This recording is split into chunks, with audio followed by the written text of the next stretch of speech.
హర్ష్ రోషన్, శ్రీదేవి వాళ్ళని దృష్టిలో పెట్టుకొని రాసిన కథ సార్ ఇది, లేకపోతే ఆల్రెడీ వాళ్ళ వర్కౌట్ అయిన కెమిస్ట్రీకి ఇది వర్కౌట్ అవుతుంది అనుకున్న పాయింట్ సార్ ఇది? ఈ కథకి వాళ్ళ యాక్ట్ ఇది వాళ్ళ కోసం పుట్టిందా అనిపించింది నాకు. కాలం రాగానే కుక్కలకి ఎరలేసినట్టు నెలకోసారి ఇట్లా ఎర్ర పనులు చేయకుండా ఉండలేరా మీరు? థెల్ బి స్టార్స్ ఆఫ్టర్ దిస్. ఇది స్టేట్మెంట్ గుర్తుపెట్టుకోండి. ఏమన్నా కొత్త వాళ్ళతో అవసరమా అని అనిపించలేదని? లేదు, కొత్త వాళ్ళ నుంచే మనకి కొత్త కథలు వస్తాయి. చూడండి, రివ్యూస్ కూడా ఫస్ట్ టైం మనం ఒక యునానిమస్ రివ్యూస్ చూడబోతాం.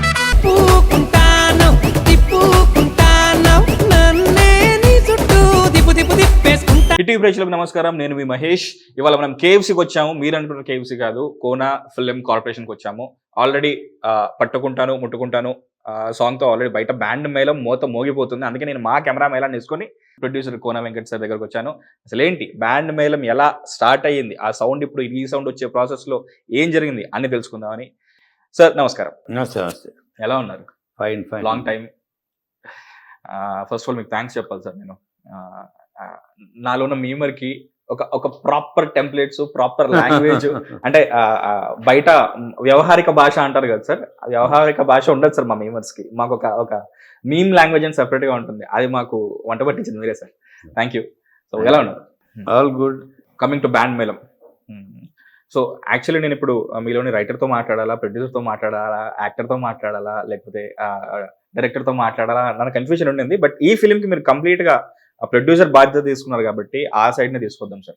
అలాగే. సో జనరల్గా మనం పేపర్ పైన పెన్ పెట్టేటప్పుడు స్కై ఈజ్ ది లిమిట్ అన్నట్టు రాస్తాం సార్. కానీ దాన్ని ఎగ్జిక్యూషన్లో తీసుకొచ్చే ప్రాసెస్లో చాలా ఛాలెంజెస్ ఉంటాయి. ఈవెన్ సందీప్ రెడ్డి వంగ ఇంకా చాలా మంది అంటారు, మనం ఏదైతే రాసామో దాన్ని మాక్సిమం బయటికి తీసుకురావడమే పెద్ద టాస్క్. అందులో ఒక 50% మనం సక్సీడ్ అయినా లైక్ మనకు కావాల్సిన అవుట్పుట్ వచ్చినట్టే అంటారు.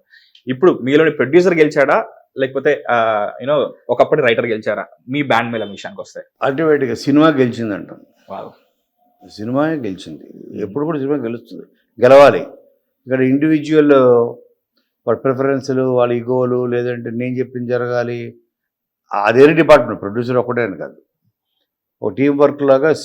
మనం కథ విన్నాం, ఆ కథ ఒక బెస్ట్ స్టోరీ అనుకున్నాం. బెస్ట్ స్టోరీ బెస్ట్ సినిమా కింద మారాలంటే అందరూ బెస్ట్ ఇవ్వాలి సార్, బెస్ట్ ఇవ్వాలి. అప్పుడే గెలుస్తుంది, సినిమా గెలుస్తుంది, ఆ కథ గెలుస్తుంది. దానికోసం మనం తగ్గించుకోవాలి, సాక్రిఫైస్ చేయాలన్నా చేయాలి. దానికోసం ఏమన్నా చేయాలి. ఎందుకంటే సినిమా అనేది ఒక సినిమా ఒకేసారి తీయగలం. తీసేసిన తర్వాత చూసుకున్న తర్వాత మనకు రివ్యూవర్స్ చదివిన తర్వాత అవును కదా, అతనికి అర్థమైన పాయింట్ నాకెందుకు అర్థం అవ్వలేదు, అతను పట్టింది నేను ఎందుకు పట్టలేకపోయాను అని డైరెక్టర్ నేను అనుకొని అది జరగకూడదు సార్. బ్యాండ్ మేళం like idea inception story Satish ది మీరేమన్నా ఇందులో ఇన్వాల్వ్ అయ్యారా, లేకపోతే కంప్లీట్గా? డెఫినెట్గా నేను బేసిక్గా నేను ఒక రెగ్యులర్ ప్రొడ్యూసర్ కాదు. అవును సార్. ఓకే, నేను కథ నచ్చిందంటే ఓహే ఈ కథలో నేను కాంట్రిబ్యూట్ చేయగలను. సో ఈ కథ బాగుంది, దీన్ని ఇంకా బాగుండాలి, ది బెస్ట్ రావాలంటే కథలో కొన్ని మార్పులు అవసరం, స్క్రీన్ ప్లేలో కొన్ని మార్పులు అవసరం, డైలాగ్స్లో కొన్ని బెటర్మెంట్స్ అవసరం. ఇవన్నీ చేస్తే బెస్ట్ అన్నది ది బెస్ట్ అవుతుంది అన్నప్పుడే దిగుతా నేను. అతను బౌండ్ స్క్రిప్ట్తో వచ్చాను, బౌండ్ స్క్రిప్ట్ చేయాలనుకుంటే నేను వేరే వాళ్ళ ఫోన్ నెంబర్ ఇచ్చి పంపిస్తాను. సో నేను 100% అది నేను కోరిక అదే జరిగింది, దీనికి అదే. సార్ మామూలుగా కథే పాత్రలను ఎత్తుకుంటుంది, అందులో యాక్ట్ చేయాల్సిన నటులను వెతుక్కుంటుంది, అండ్ ఎవెన్చువల్లీ అదొక ఆర్ట్ ఫామ్గా లైక్ టైమ్లెస్ ఆర్ట్ ఫామ్గా నిలుస్తుంది అని చెప్పేసి అంటుంటారు కదా సార్. సో హర్ష్ రోషన్, శ్రీదేవి వాళ్ళని దృష్టిలో పెట్టుకొని రాసిన కథ సార్ ఇది, లేకపోతే ఆల్రెడీ వాళ్ళ వర్కౌట్ అయిన కెమిస్ట్రీకి ఇది వర్కౌట్ అవుతుంది అనుకున్న పాయింట్ సార్ ఇది? ఎలా దీన్ని మొత్తం బ్యాండ్ మేళం కంప్లీట్నెస్ ఎలా వచ్చింది దీనికి? ఈ కథకి వాళ్ళ యాక్ట్ ఇది వాళ్ళ కోసం పుట్టిందా అనిపించింది నాకు. ఓకే, ఆ ఏజ్ గ్రూప్ కూడా అలాంటిది. 17, 18 వాడు చిన్నప్పటి నుంచి 10th నుంచి ఒక డిగ్రీ ఫైనల్ ఇయర్ వరకు జరిగే ఒక ట్రావెలే, ఒక బావ మరదళ్ళ మధ్యన. ఓకే, ఒక యునీక్ పాయింట్ ఇది. మామూలుగా ఒక రా అండ్ రస్టిక్ కథని మీ దగ్గరకు వచ్చిన తర్వాత అదొక షేప్ తీసుకుంటుంది, మీ బెటర్మెంట్స్ యాడ్ అవుతాయి, మీ ఇన్పుట్స్ యాడ్ అవుతాయి, మీ ఇన్వాల్వ్మెంట్ ఉంటుంది.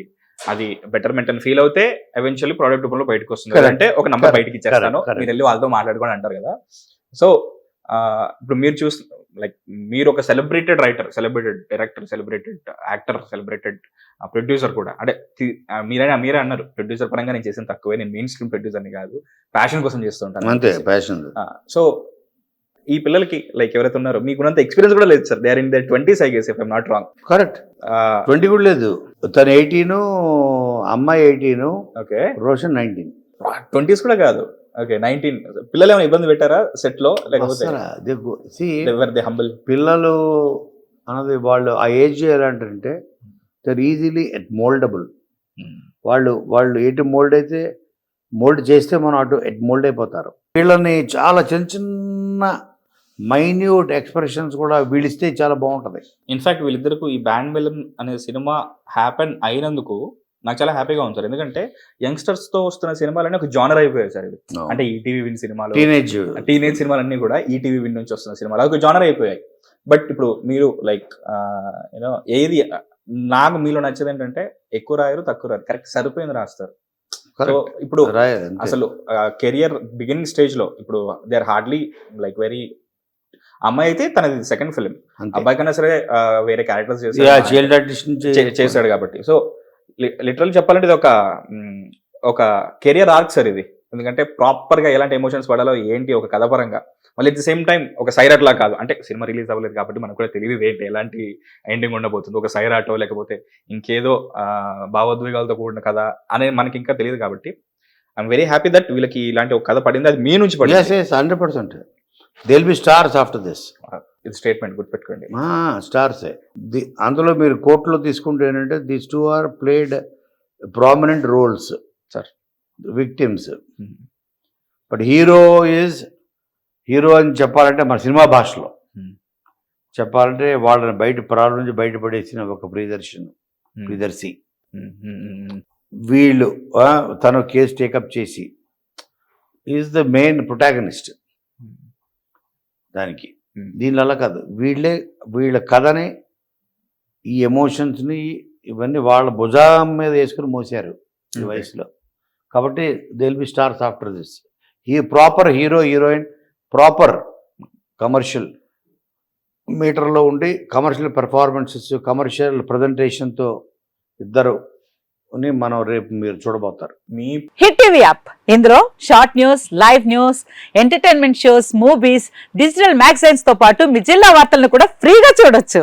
ఇంకెందుకు ఆలస్యం, వెంటనే హిట్ టీవీ యాప్ ని డౌన్లోడ్ చేసుకుని ఫ్రీగా ఎంటర్టైన్మెంట్ పొందండి. Hit TV app. Hit TV app. Please download hit TV app. Hit TV app ని ఫ్రీగా డౌన్లోడ్ చేసుకొని ఎంజాయ్ చేయండి. మీకు నచ్చిన ఎంటర్టైన్మెంట్ కోసం హిట్ టీవీ యాప్ ని ఫ్రీగా డౌన్లోడ్ చేసుకుని ఎంజాయ్ చేయండి. హిట్ టీవీ యాప్ ని డౌన్లోడ్ చేసుకుని ఆస్వాదించండి, ఆశీర్వదించండి. ఇంతమంది సెలబ్రిటీలు హిట్ టీవీ యాప్ ని డౌన్లోడ్ చేసుకోండి అని చెప్తున్నారంటే ఎంత మంచి యాప్ ఆలోచించండి. అమెరికా అమెరికాలో చదవాలనుకునే వాళ్ళకి విశ్వసనీయమైన పేరు మన శౌర్య కన్సల్టెన్సీ. UK లో 1 year masters, UK లో 1 year masters, 2 years work permit up to 5 years visa. Contact Saurya Consultancy. Contact 89851 89851.